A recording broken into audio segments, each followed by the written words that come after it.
Donc nous sommes à l'entrée de l'hôpital Raymond Poincaré. Donc on se repère à l'héliport qui est juste à gauche.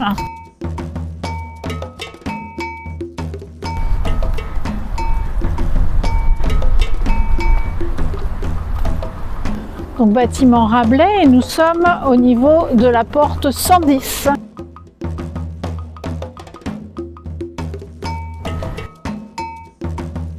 Bonjour, nous sommes à la section Raymond Poincaré. Nous rencontrons Catherine, la secrétaire. Bonjour, c'est une belle section. On a de gros problèmes au niveau humain. Le premier qui me vient comme ça, c'est le rapport humain. On a de moins en moins d'humains dans les relations avec la direction.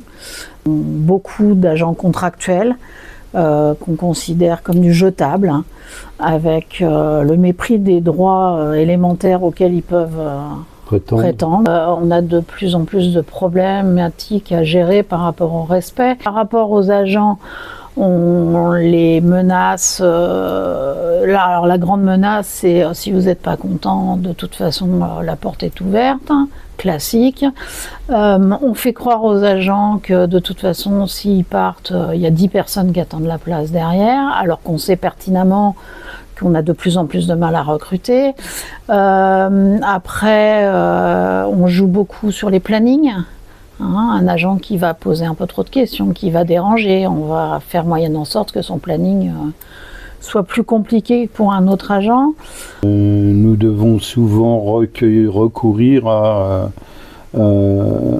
sortir au-delà de l'institution pour pouvoir obtenir enfin des réponses. Pour rappel, l'employeur a l'obligation de garantir la santé de ses agents et ce n'est pas le cas actuellement.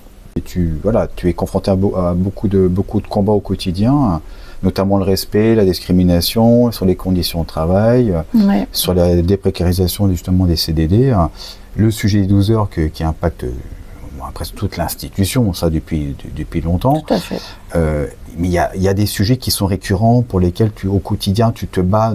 Nous, on a la chance sur Raymond Poincaré d'avoir une médecine du travail, ce qui n'est pas le cas sur beaucoup d'autres sites. Il y a beaucoup de batailles, notamment la lutte contre la discrimination, tu en parlais. Effectivement, on fait face à une discrimination, on va caractériser d'ethnique. On ne libère pas les agents qui font du 13, 14, 15 heures. Les 3/4 du temps, pour les faire taire, on leur paye 1 heure ou 2 en heures supplémentaires, dans le meilleur des cas. Mais ça nous donne une usure professionnelle qui est dramatique. Et on a de plus en plus d'accidents de trajet, notamment. Ça, c'est notoire. Au niveau de l'absentéisme, ça, c'est certain qu'il y en a beaucoup plus, parce que les agents sont épuisés.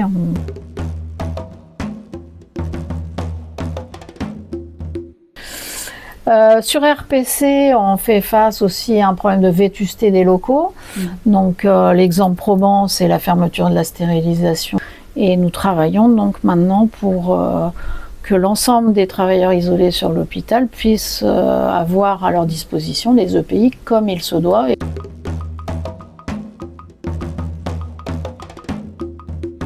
Qu'est-ce que tu dis aux personnes qui ne sont pas adhérents à la CFDT?